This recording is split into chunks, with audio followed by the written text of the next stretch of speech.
Allah says, we will test you with fear and with hunger. وَنَقْصٍ مِّنَ الْأَمْوَالِ وَالْأَنفُسِ وَالثَّمَرَاتِ,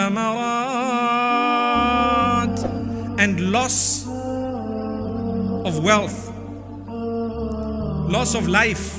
These are the tests we will test you with. You will lose money.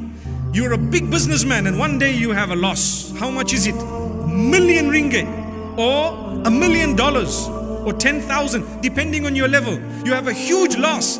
You must say, alhamdulillah, I thank Allah. There are others who are going through much more than I am. That's one of the best ways of going through difficulty, is to look at those who are struggling in a bigger way. Unzuru ila man huwa dunakum. The Prophet ﷺ says very clearly, look at those who are lower than you. You don't have shoes. Look at those who don't even have feet. Look at those who don't have legs. They cannot walk. Subhanallah. So the Prophet ﷺ instructs us to look at those who have less than us. Today we are seated here, mashallah, beautiful, peaceful, lovely. We are breathing fresh air. We are sitting in a lovely place, air conditioned. Take a look at those who don't even have a roof on their heads. Take a look at those who are homeless. They don't know where the next meal is going to come from. Wallahi, wallahi. And they are not in their thousands, they are in their millions. You are one of the top among the brackets that Allah subhanahu wa ta'ala has kept human beings in. Trust me, if you know where you're going to eat next, according to your plan, you need to thank Allah. Because there are millions out there who don't even know where they're going to sleep tonight. Across the globe, there are people so desperate that they have to jump onto a plank, hoping that they will get onto the shores of another place that might be safer than the one they are in. And they die as a result.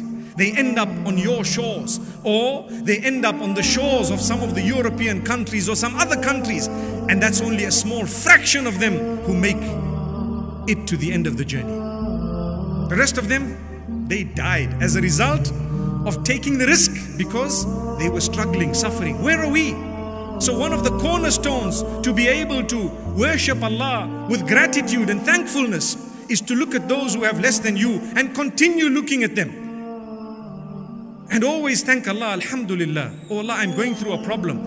I have, for example, a person who has a sickness. May Allah grant all of us cure. Oh Allah, I have this sickness. I have a skin problem. I have this problem. I have cancer. May Allah grant all those who have cancer cure. My knees are aching. Your knees are aching, but you have access to medication. You have access to so many other things. There are people whose knees are broken. They have no access to anything. They are still crawling. They are still thanking Allah subhanahu wa ta'ala. To say, oh Allah, at least we can put our head down for you. With us, we have so much. But what happens to salah? What happens to our dress code? What happens to quitting sin? What happens to turning back to Allah subhanahu wa ta'ala? So Allah says, we will test you with loss of wealth. Loss of wealth. You will have to lose.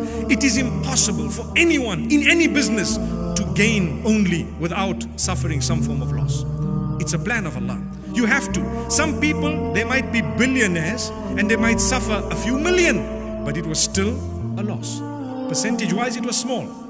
Perhaps it might not have gone down to bankruptcy, but it went down. It fluctuated. It's heavy on the heart. But understand, my brother, my sister, you are going to leave everything behind and go back to Allah without even your body. Did you know that?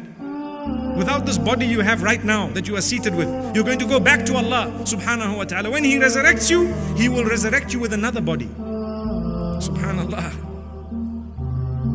That's Allah. So don't worry. Things have to come to an end. All your difficulties have to come to an end. You are suffering in your marriage. Take a look at those who are looking to get married. They don't even know where to begin. And they're already progressing and advancing in age. And they're losing hope. But they're still thanking Allah. Oh Allah, I might not have been married. I'm already 60 years old. But Ya Allah, I thank you for giving me the opportunity to worship you while I was in this world only for 6 decades. Subhanallah. Notice how I said only for 6 decades. It's actually so short. Ask those who are older from amongst us, how was your life spent? They will talk to you about the 80s, the 90s, 2000, 2010, and it will seem like a few paragraphs. They have summarized their lives in a short span. It's over.